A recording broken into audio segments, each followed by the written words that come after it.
Hello, it's Charlotte Sister C. Farrell, host of Powered by Age, Canada's longest-running senior-led podcast that invites you to do what you love. This podcast is for you if you love writing or telling stories, if you love sharing poetry or doing interviews. This podcast is for you if you love working on ways to create age-friendly cities. This podcast is for you if you love learning how to tame technology and get more out of virtual events, if you love finding more ways to share your heritage or traditions. If you love any of these things, you can go beyond listening and join our weekly podcast group. Simply email pbaafc@gmail.com and put your name in the subject line. Powered by Age is sponsored by the Government of Canada, New Horizons Grant, the 411 Senior Center Society, and G&F Financial Group. Hello and welcome to Powered by Age, Canada's longest-running senior-led podcast program where we talk about things that enhance and enlighten people about the reservoir and resilience of older people. Today, we are doing a launch prelude to Pride Week in Vancouver, which starts next week. But tomorrow, there's also an event that we'll be talking about that all of the senior centers collaborated in supporting an event that's going to be happening at Community. Did I say I'm Charlotte Farrell? I'm the host of the show. I am very respectfully aware and acknowledging that our podcast takes place on the unceded territories of the Musqueam, Squamish, and Tsleil-Waututh people. Maybe others, as they introduce themselves, if there is a different homeland that you know that you are on, you can mention that. It's unceded. The people did not give it to us. We're basically living on stolen land and selling properties at $1.8 million each. But we are looking forward to whatever ways that gets reconciled within our lifetimes. What we usually do is the people that are on at the beginning introduce themselves. So we'll start with people introducing themselves from Cynthia. Hi, I'm Cynthia. I'm a member of the Corky Writing Group, Queer Imaging and Writing Group for Elders. I've been a part of the group for about 5 or 6 years now, but the group has been going for 15 years. And I guess that's all from me so far. River? Well, it's very nice to be here. Hi, Charlotte, and other people that I don't really know very well. Nice to meet you. I have been a member of Quirky for 14 years, and it's more than just a writing group. It's a family now. And yesterday we all got to, well, not we all, but several of us got together in a park for another Pride, and just being in person with each other in such close proximity without masks on. It was like a new beginning. So this is a really, more positive summer than last summer. And I'm very, very glad to be a part of the Pride movement and just keep it going. So thank you for having me. Thank you. And you were one of the people that came to the 411 Center when we were talking about podcasts and advocated people getting involved and letting people within Quirky and other organizations that you belong to know about it. So thank you, River. Nancy? Oh, my name is Nancy Sinclair, and I'm a podcast mentor with Powered by Age, and I'm delighted to be here. Thank you, everyone. Don? Hi, everyone. Thanks for having us, Charlotte. This is really wonderful. It's just to see, I should say. We really do appreciate all the work that Powered by Age and 411 does. I've been on a couple of things with Powered by Age, but it's been a while for me. I can't regularly attend, but I've been a member of Quirky, which is the Queer Imaging and Writing Collective for Elders. It actually spells Quirky if you use the initials that we use since about 2016, and I've been a proud, openly gay man since I was in my early 20s and the early 70s. So I'm going to talk about that a little bit later. Thanks. Wonderful. Thank you. And I must say, I've discovered Don has also been involved in writing plays, and we are looking for other ways that we move from our stories and our poetry to visual things like movies and plays. So we will be connecting more as we go into our awesome August. Neil? Yeah, hi. My name is Neil Ryan. I'm a writer of poetry and short stories, and as of today, have 2 books published, but self-published. And there's the From the Other Side, which is poetry and short stories, and then the Brighton Tarot Card Mystery, which is a delightful little romp through Brighton over some mysterious tarot cards. And I'm supportive of emotionally supportive of the gay communities. I was watching some of the presentations for the Burnaby Gay, which was the last week, and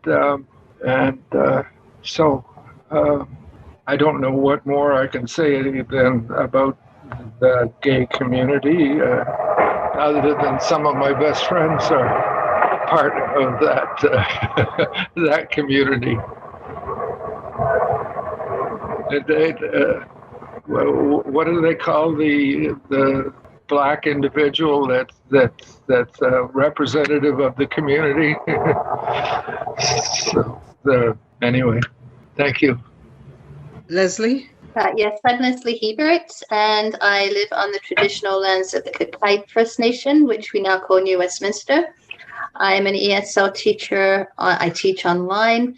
I also write poetry, short stories, and I'm working on a travelogue of a trip I took to Japan a few years ago.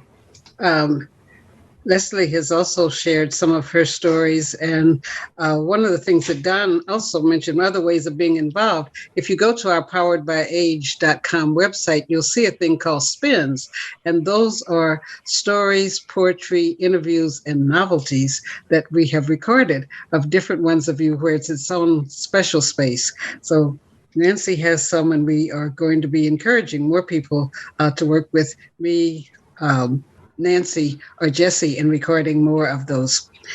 Chris? Hi, I'm Chris, and I'm also a proud member of Quirky. I happen to have been the privileged one and paid to actually get Quirky off the ground when it started about 15 or 16 years ago through the Vancouver Parks Board. I also endeavor to write, and I'm working on putting together some of my pieces into a memoir. Thank you. Ramona, welcome. Thank you. I'm happy to be here.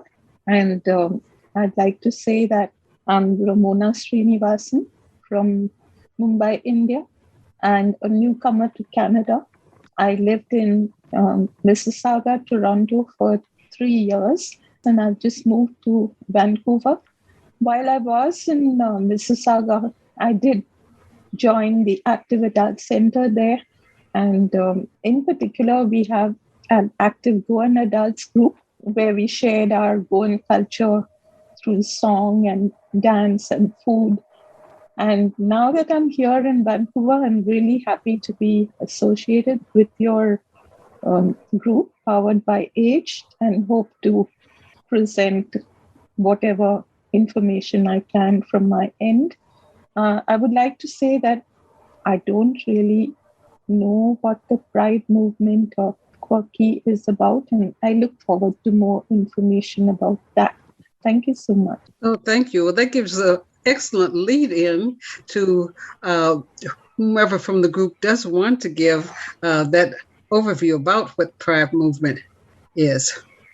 And Dr. Ramona is going to be one of our presenters in the upcoming time about influencers. And, you know, they used to say, oh, the influencers were millennials. Now they're showing that older people as well as children are influencers that are getting millions of hits on YouTube as well as TikTok. So she's going to have us all moving into the influencer realm as we go through Awesome August.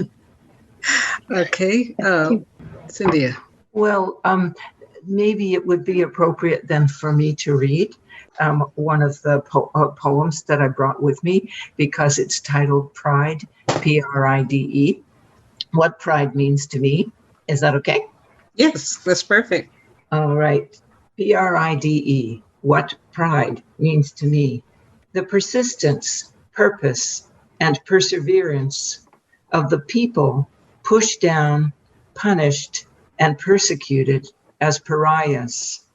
The resistance, resilience, and resourcefulness of the rebels against restricted recipes of realness. The independence, integrity, and intelligence of individuals insisting on the inalienable right to inhabit inner identities. The determination, dedication, and devotion of the decent, decrying, defying, and demystifying the desperate denials of the deceivers. The elation, excitement, and exuberance of the enlightened, elevating, exhibiting, and expressing Pride.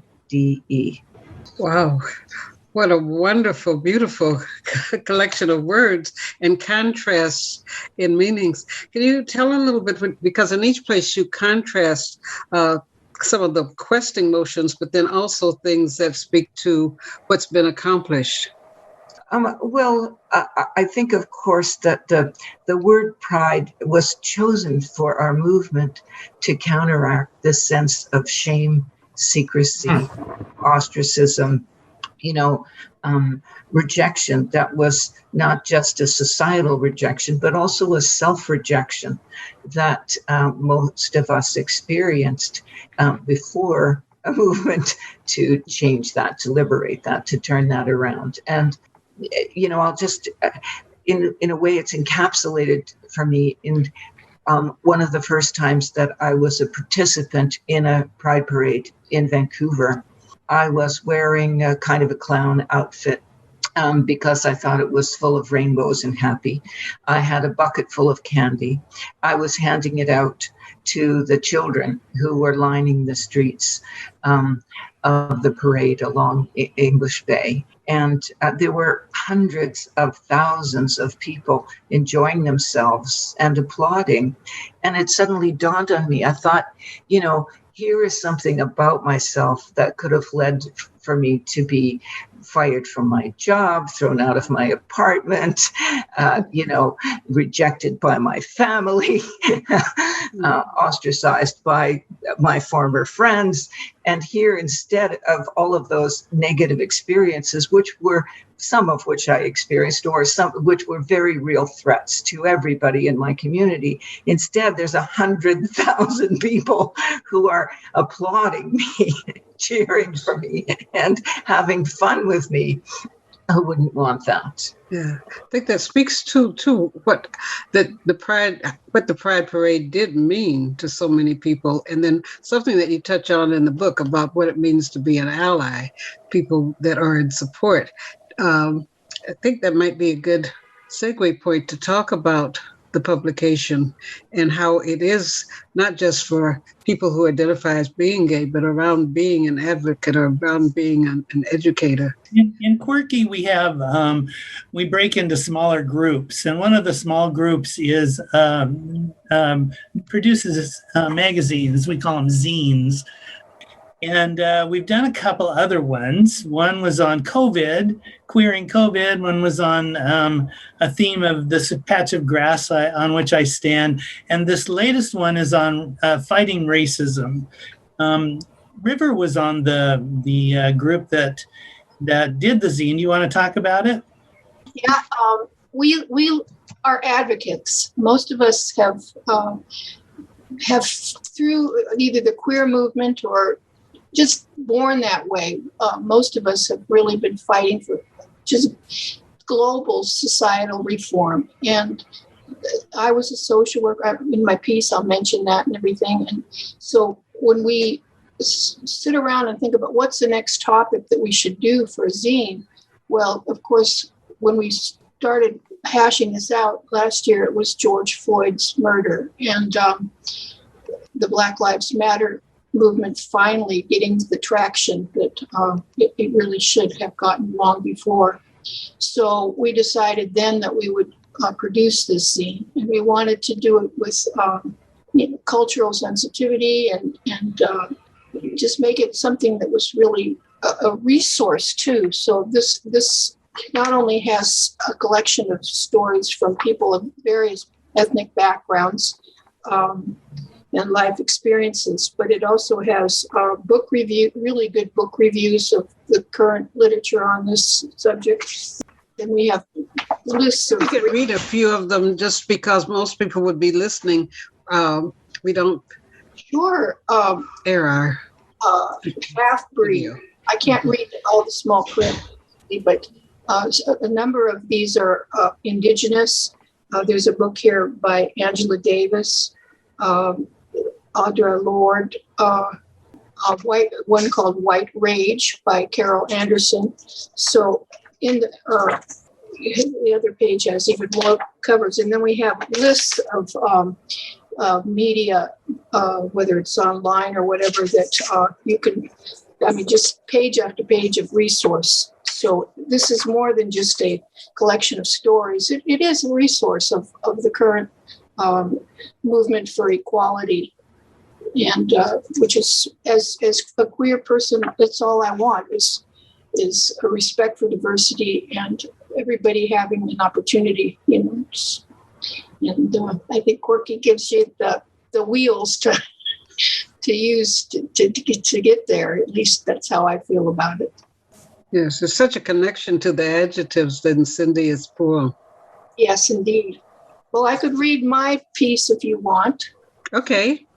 That the time and the place. Okay. It will further, give my idea about aging and pride. And that's the name of it, Aging and Pride. Nothing seems to stop the train of aging. It just keeps chugging along. That is, if you're so lucky to still be on it.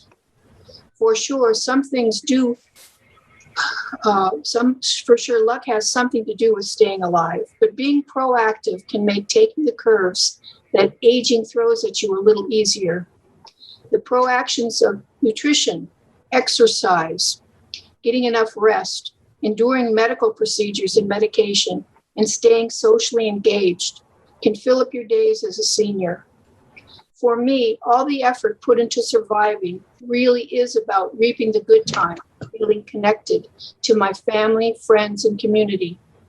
Aging is also enjoying the privilege of perspective when looking back at decades past. In the words of the Grateful Dead, what a long, strange trip it's been. Parts of my old perspective include being cisgendered, which means I present as a female and I'm very comfortable with the pronouns she and her. Female, I'm queer, I have a chronic health issue, I have modest resources and a lifelong skepticism about most of society's institutions. From my youth, I identified with the underdogs. I guess I'm probably most proud of that. In volunteer work or paid social work, I have sought more rights for women, LGBTQIA2+, racialized groups, the poor, mentally affected, or addicted. My people. There was a period in my life when I backed myself back into the closet. I was out in my senior year of high school back in the late 60s and 70 and went back in. I'll continue here.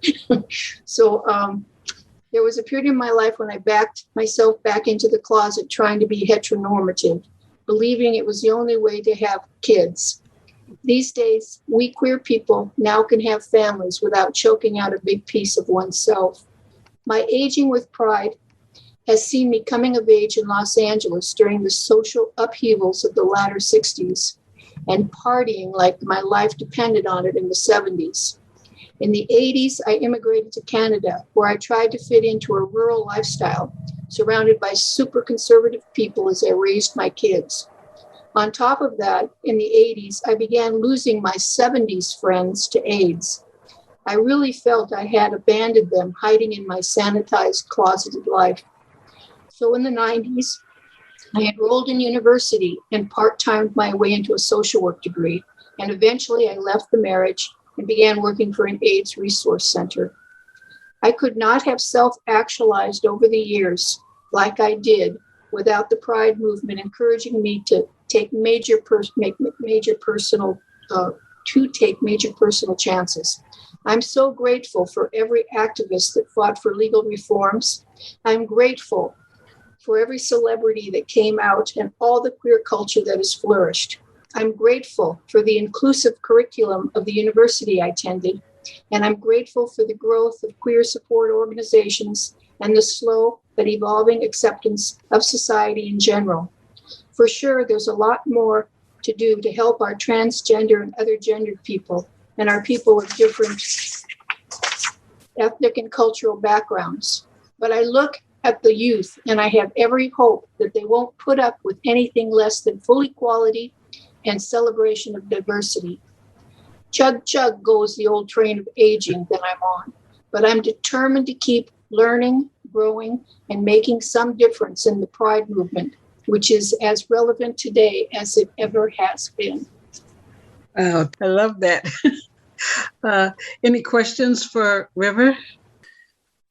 May I comment? Yes. River read this piece yesterday at our first opportunity to be at an event out in the public. It was a farmer's market that was put on at Pandora Park, sponsored by Kiwasa Neighborhood House. Pandora Park is in the Hastings Sunrise area at Nanaimo and just north of Hastings. And they put on this farmer's market every week, but this week they decided to have a Pride theme.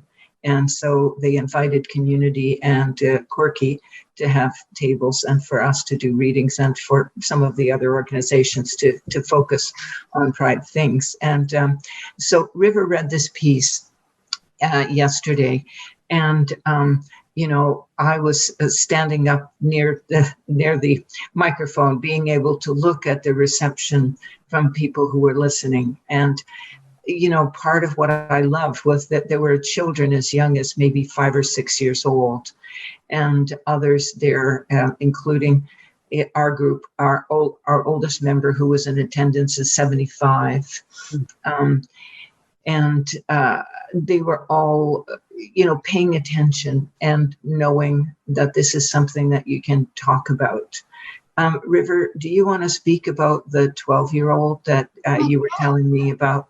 I was sitting at the table, and a mother and her 3 children came up to the table, and one of the young people, a young girl, probably maybe 13, maybe 12 or 13. She came up and she said, "Is it possible to get a Pride flag? I've just come out to my mother." Wow. And I said, "Well, of course, it was Cindy's flag, but I gave it to her." And I told them, that I was so, happy for them, and that, I mentioned the community was a great resource, and that, we were there to support youth. We've had youth collaborations with Youth for a Change down in Surrey. And we know that it's every generation all throughout history has had queer people in it, and transgender people, and just diversity in general. And when I was in high school, my friends were just, it was just beginning to, they finally took being queer off the criminal code. Mm. And many people had suffered, loss of jobs and even arrest. There was police brutality frequently against queer people, and they were thrown out of the military and all this kind of stuff. So it really, people have suffered as a result of that. I was, kind of all over the place, kind of by and able to pass, in with, the heteros or whatever group I went with. And, but I did go with my friends to a Pride March in West Hollywood in 1973. And there was just a handful of us walking around with placards. I don't even think the Pride flag had been invented at that point. But even in my youth, I knew what what justice would look like. Justice would look like equal opportunity for everybody and respect for the inherent dignity of everybody, and that love is love. It doesn't matter whether you're hetero or gay. You can be selfish and hurtful with your sexuality. It doesn't matter what your orientation is, or you can have healthy, wholesome lifestyles. And unfortunately, a lot of us in the 70s were not living very healthy, wholesome lifestyles. We didn't have any real good role models of that. We just, the bar scene was, the scene. And so now people have families, and they have things on television, families on television to see, and all this kind of stuff. So yeah, I'm really, I think the long, strange trip I've been on, and the perspective that I have, seeing come from a place of real vulnerability to a place of far more strength and just a happy possibility of happiness. It's just a wonderful journey. So, the Pride marches started, this is Dawn, the Pride marches started in the early 70s after the Stonewall riot in New York, and they've spread all over the world now. But there are a number of places where people are trying to celebrate Pride, and their governments or the communities are trying to stop it. And so it's still a struggle that we're going through, and it's still something that it's not always very pleasant in a number of places around the world. I was from a small town. I grew up in Washington State, and lived for most of my adult life in the state capital of Olympia, which is a really small town, like many state capitals in the United States. And we started our own. I came out in like the early 70s. We started our own Pride March in Olympia in the 80s sometime. But before that, we always had to go to Seattle because that was the only place that Pride was being celebrated, really. And I remember the contingent from Olympia every year went to the Pride March through the 70s and into the early 80s. And there's a brewery in Olympia called Olympia Brewery, and their slogan was "It's the water." And we made a big banner that all the gay and lesbian people from Olympia took with us to this Pride March in Seattle that said "It's the water," and it was always a great hit. But I'm, having grown up in a small town and having to deal with the prejudices and stuff, I've always tried to carry myself with pride. I'd like to read a short piece that I wrote about one of my early experiences in Olympia. I call it Lager Dude. I don't think being gay is a phase, but I do think many LGBTQ2S plus people go through periods of our lives when we are gender fluid, trying out different expressions of ourselves on a spectrum of traditional male to traditional female and everywhere in between. I did anyway, and so did many of my friends. I have a voice that gets mistaken for female quite frequently, and I swish a little bit. Still, I see myself as a physically masculine man. I'm muscular and hairy. I tend to be overly confident and loud. It was part of my training, I won't deny it. But the toxic masculinity of the boys I grew up with scared me. All through the 1970s and 80s, I was influenced by feminist consciousness raising, and I desperately wanted to shed all vestiges of my male privilege. I grew my hair long and styled it in combs and scarves. I wore lots of ear jewelry and dressed in sleek fabrics. I consciously tried to listen more and talk less. I had a favorite pair of Fry boots that came most of the way up my calves, pale leather, rounded toe. They looked fabulous. Unfortunately, even Nancy Sinatra wasn't made to go walking far in these boots. They weren't very comfortable. Why is high fashion always so impractical? I would have to discuss this with my feminist friends. So picture this, a young faggot going about his morning business in scarves and jewelry, a lovely blouse, pants tucked into a bitchin' pair of boots, promenading down the main street of a small logging town in the Pacific Northwest in 1980. It's a wonder I survived. Passing cars would honk and flip me the finger. I just waved, princess-like. I was right downtown on the busiest street when this logger dude was walking toward me on the sidewalk. I knew he was a logger dude by the length of his Carhartt work pants, which were cut off an inch above the top of his mud-caked boots. Plus, he had on a plaid shirt and suspenders and had a stocking cap. He was ruggedly handsome, 5'10", massive shoulders, blonde and scruffy. I thought, he's a lumberjack and he's okay. We were about to pass each other, going opposite directions on the sidewalk when he stopped abruptly. I stopped too. How could I not? "Are you a faggot?" he said to me. I was stunned. Wasn't it obvious? I was about to reply when he grumbled, "You disgust me. I want to kill you." I suddenly had visions of his calloused hands twisting a choker chain around a downed tree about the size of my neck. He lunged at me like he meant to do a full body check. I pirouetted to one side, flitted past him, and hurried down the block. I turned around to see if he was coming after me, ready to run. I prayed my boots wouldn't betray me. He stood there a moment, shook his head, then walked on. I thought I heard him growl. Hey, let me applaud that, Don. I mean that sincerely. I know the town. I know the people. I had a boyfriend when I was, and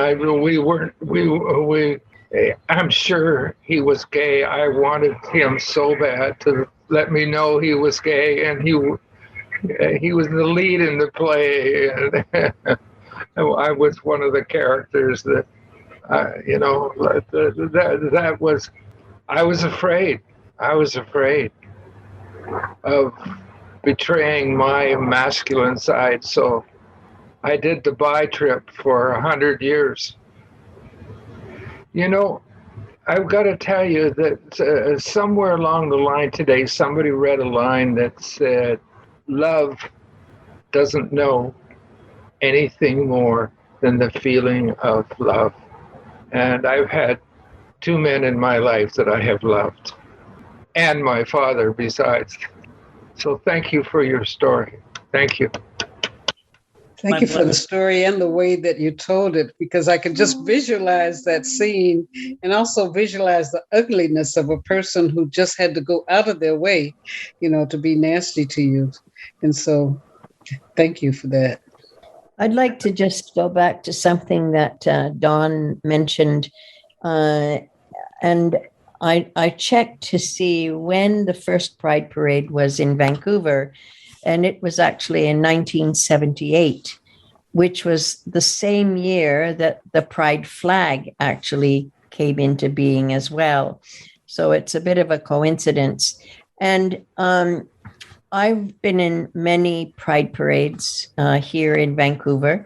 I was certainly much later than some of my friends here in coming out. I actually didn't come out until the late 80s, early 90s.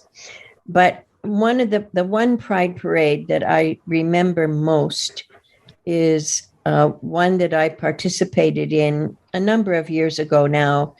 And the Pride parades originally were had a lot of political content to them, because back in the 1970s, LGBT people did not have many rights. And so it was not only a sign of solidarity, but also it was, in a way, a political protest. Over the years, the tenor of the Pride Parade changed. Clearly, as advances were made and as we achieved different rights, then a lot more celebration came into the Pride Parade. But as Don said, there still is a whole lot of persecution, perhaps not so much in Canada, but internationally. And this brings me to the Pride Parade that I remember most. I'm part of an organization called Rainbow Refugee Society. And the Pride Parade that we had, as a group, we made a decision to actually participate in the Pride Parade, even though many of the people who were part of our organization had come from countries where they experienced persecution. And they were very much afraid. They were afraid that their picture would be picked up on television, because Pride parades in those days were televised, and that somebody back home, some family member or somebody back home, would actually see them, identify them, and they would still then be afraid of running a risk to their life and safety, even though they were here in Vancouver.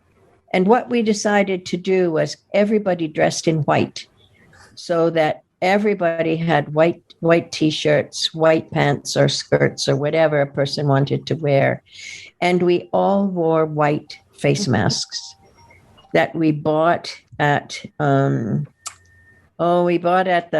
party store that I think is, I don't know if it still is, but it was moved to that little corner at Terminal not far from where the 411 currently is now. And so there was this fairly large contingent of people marching, all dressed in white, all covered with white face masks. And what I remember is walking along the street and these hundreds of thousands of people actually cheering. And many of the folks who were in that Pride Parade, for them, it was the first time ever that they were out in a public place, and the first time ever in their lives that they experienced being supported by the community in which they were living. And that, I've been in many Pride parades. I was in many before, and I've been in many since, but that's the one that for me stands out in terms of my recollection of how important the Pride Parade was for those many folks that had come to Canada looking for a safe place to live, and at the same time still struggling with their fear and their anxiety, but willing to put themselves out there, willing to take that step, to be out in a very public way, in a very public place, and be accepted and cheered. Since that parade, there have been many other parades, and many of the folks that were in that first parade have walked without masks, and who now experience that walking in the parade and being seen and being visible and being proud to be seen and visible. So I think the Pride Parade, even though like last year and this year, because of the pandemic, we don't have that same experience, but hopefully next year we will, has served a purpose for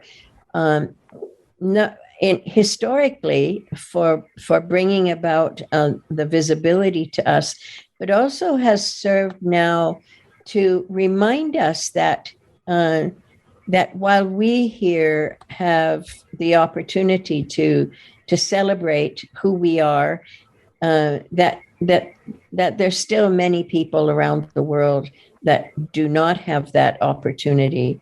And we read stories about countries where they make an effort to have a pride parade, and there's maybe 4 or 5 people walking on a sidewalk with a pride flag, and that the police come along and beat them up and arrest them. So we don't ever want to take for granted the fact that we have the privilege of being able to live openly and freely as who we are here, and also to acknowledge and recognize that others don't share that same freedom and experience. So for me, the Pride Week and the Pride Parade is about celebration, and it's also about reminding ourselves where we were, how we got to where we are now, and the fact that there are many other people in different places around the world who are still struggling to get to where we are now. So the Pride Week and Pride Parade still plays a significant role. Sometimes I think here in Canada and maybe in the US and other northern places, we kind of forget.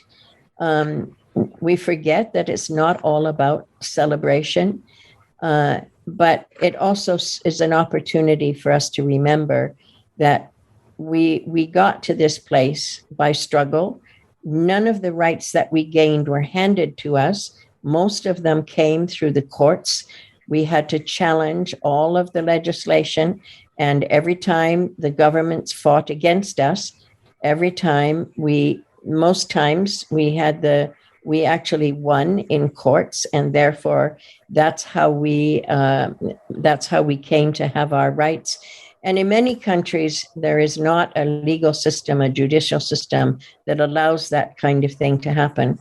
So internationally, we engage with our government and with other governments to bring about a freer and a more just society for LGBTQI people.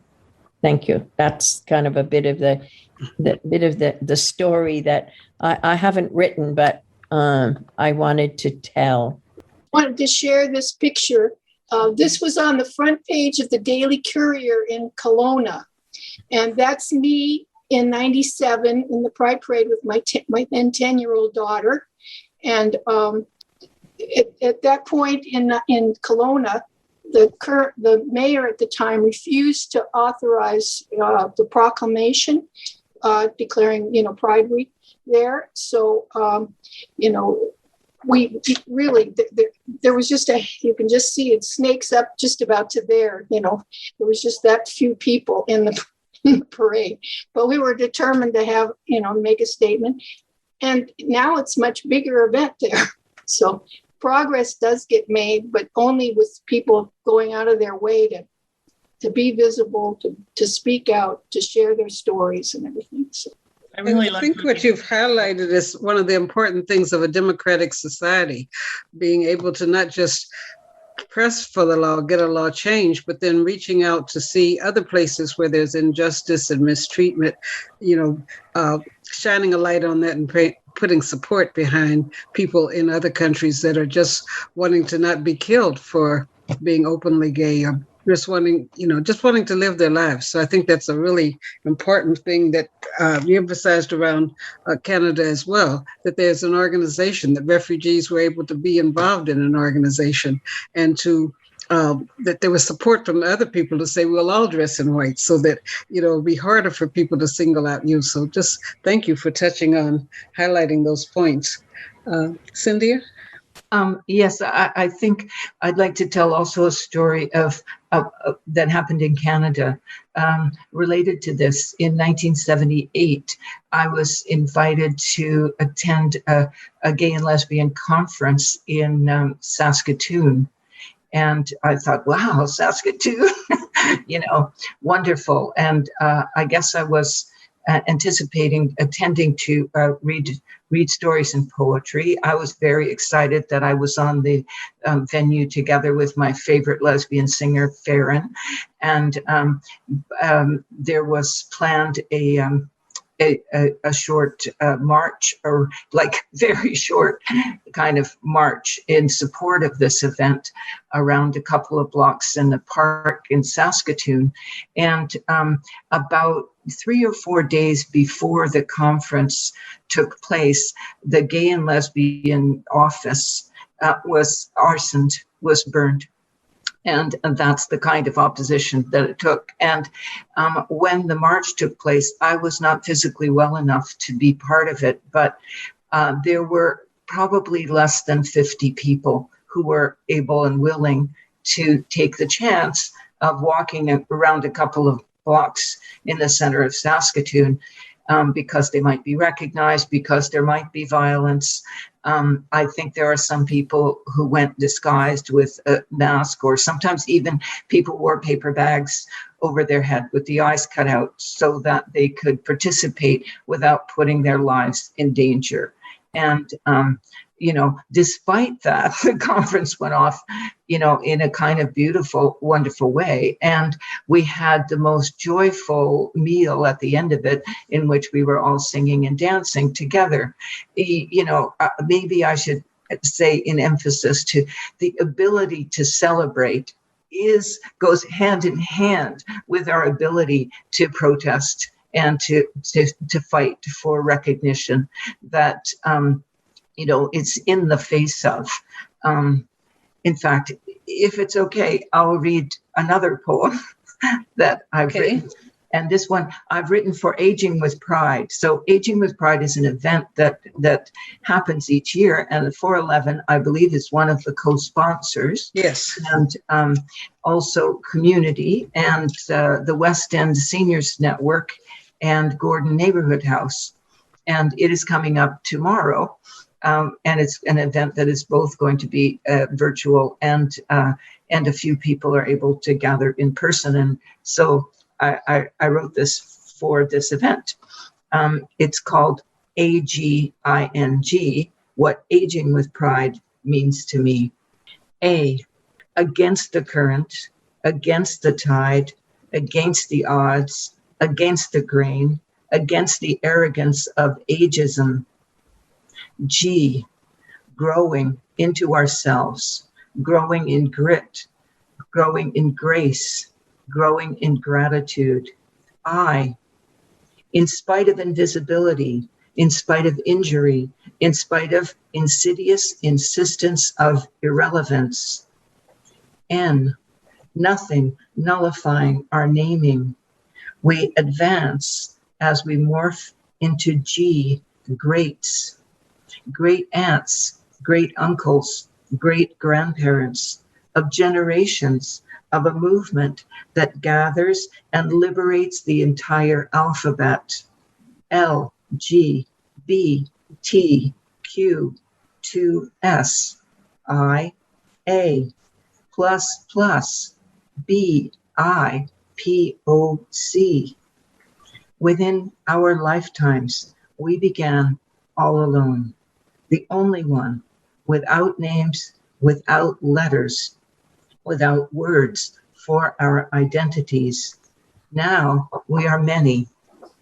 We claim every letter, every combination, every word we can spell. We did this. We are aging with pride. Oh, that is powerful.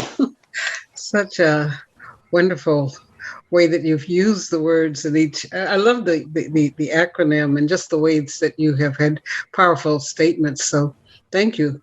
Maybe we could have you read that and record it for our spins. That would be a great thing to have left on and printed on our webpage and for people to think about. Thank you, Sister C. I imagined at one point that, how you call out letters when you're a cheerleader. Right. And you're cheering for your team. And of course, I was the farthest thing in the world from a cheerleader during my high school time. I barely survived high school as a sort of brainiac kind of person. But now I've become a cheerleader for pride and for our community. So give me some pom-poms and I'll call out the letters. That's great. Any other comments or questions? Just to see, thank you for this opportunity. It's really great that you're doing this, and I thank all of the other people that read and made comments. I really appreciate hearing the different perspectives. So thanks a lot. I think the historical perspectives, as well as connecting, that celebration really means that you've overcome something, that there was a struggle. Sometimes people seeing the happy smiles or having the painted flags on their cheeks might just think, wow, this is a great celebration. But the stories that you've told help give the history and the suffering or the doubts and the worry that people had about, their very life, whether they might be fired, whether they might be put in jail, beat up by a logger guy type. Those are all things that the celebration really highlights. So thanks for giving the story behind the celebrations and for encouraging and giving us all ways that we can also participate in the movement. Can you share the address and ways to get the publications? So a lot of our books from Quirky are available through Lulu, LULU.com, and you just go to their website and go to the bookstore. The Racism magazine is. Does somebody else want to talk about the best way to do that? I mean, we have it available electronically on our group, our Facebook group page. If you go to Facebook and search for just the word Quirky with a hyphen, QUIRK-E, you'll get to our Facebook group, and then you can find the Fighting Racism from a Queer Perspective zine on there. And Lulu, can you tell just a little bit about Lulu for other people that might be interested in how they work with independent writers? I don't really want to advocate for people using Lulu. We haven't had the best experience with them, but they're a self-publishing company in the United States, and they've done several of the books from Quirky from starting many years ago. So we've been using them for quite a while, but it is self-publishing, and but they do assign ISBN numbers and make them available internationally. So you can order our books through bookstores and online on your favorite book vendor online. And your local bookstore can look them up and order them too. Together We Stand is the book. Is it a zine or a book? How do you distinguish between a zine and a book? The book's a lot longer. Yeah, length, I think. So this zine got to be quite large, that's for sure. And have we publicly thanked Sister C for being one of the editorial staff of allowing this scene to come to fruition. Thank you so much. And we have a dedication in here to you. Exactly. And the inspiration for gay liberation and for combining celebration with protest, was taught to us by the Black people of North America who never stopped singing while fighting for their rights. And notice and acknowledge the number of references that you made to the civil rights movement. I was involved in that movement from 9-year-old child. Wasn't old enough to be on the line, but a friend of mine and I had gotten a Brownie camera, and we asked if we could take pictures of anyone who was beating or spitting on the protesters outside the Copper Kettle restaurant in Kansas City.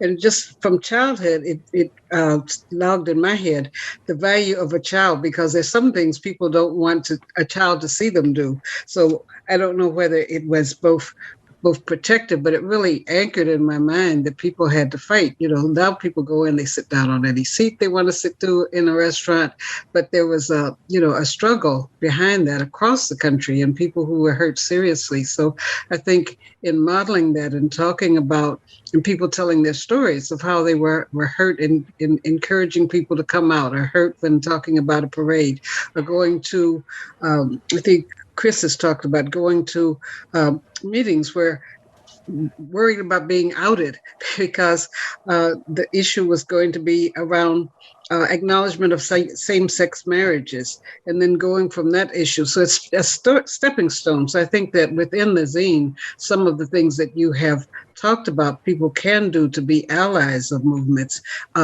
allies and supporters, those are very good things. So I don't sell any of the books or represent any of the books, but the books that have been really well documented through book reviews are something that's good for someone who might say, oh, I don't have time to read all of that.